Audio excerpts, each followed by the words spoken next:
हरे कृष्णा दोस्तों। एक बार नारद जी ने बड़ी ही उत्सुकता पूर्वक भगवान विष्णु से पूछा, प्रभु आपकी माया क्या है?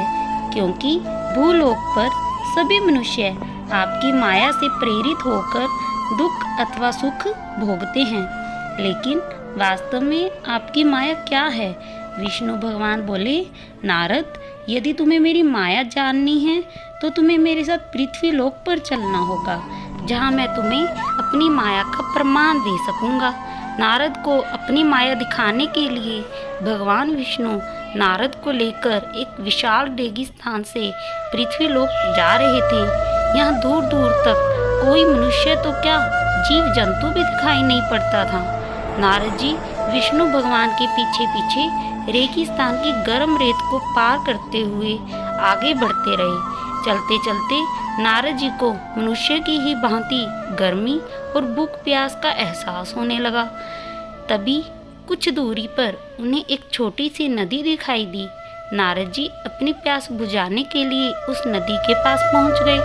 तभी उन्हें कुछ दूरी पर एक सुंदर कन्या दिखाई दी, जिसके रूप को देखकर नारद मुनि उस कन्या पर मोहित हो गए। नारद जी ने उसके पास जाकर उससे वीरान जगह पर आने का कारण पूछा।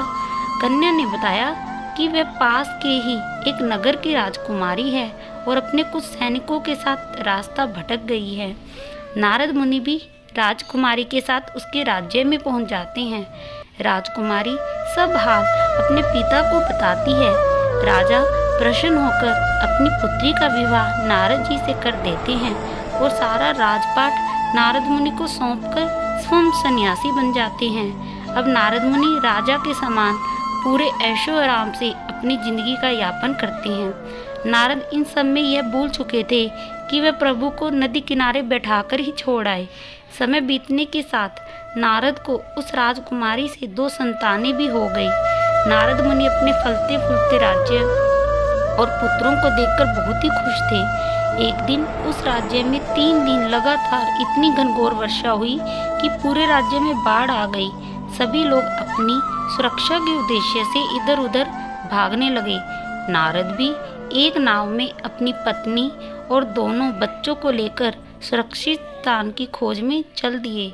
बाढ़ इतना भयानक रूप ले चुकी कि राज्य से निकलते हुए नारद की पत्नी नाव से नीचे गिर गई और तेज बहाव के साथ ही बह गई। नारद शोक करते हुए जैसे तैसे राज्य से बाहर उसी नदी आ पहुँचे जहाँ नारद जी प्रभु के साथ अपनी प्यास बुझाने के लिए आए थे।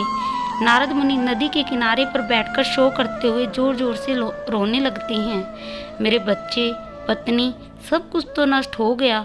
अब मैं इस जीवन को जीकर क्या करूँगा? जैसे ही नारद मुनि नदी में कूदने की कोशिश करते हैं, तभी भगवान विष्णु उनका हाथ पकड़ लेते हैं और कहते हैं, ठहरो नारद, यही तो थी मेरी माया। जो अब तक तुम्हारे साथ घटित हुआ वह सब मेरी ही माया थी। अब नारद मुनि भली भांति समझ जाते हैं, अब तक जो कुछ भी हुआ उनके साथ वह सब कुछ केवल प्रभु की ही माया थी, सब मिथ्या था। हरे कृष्ण।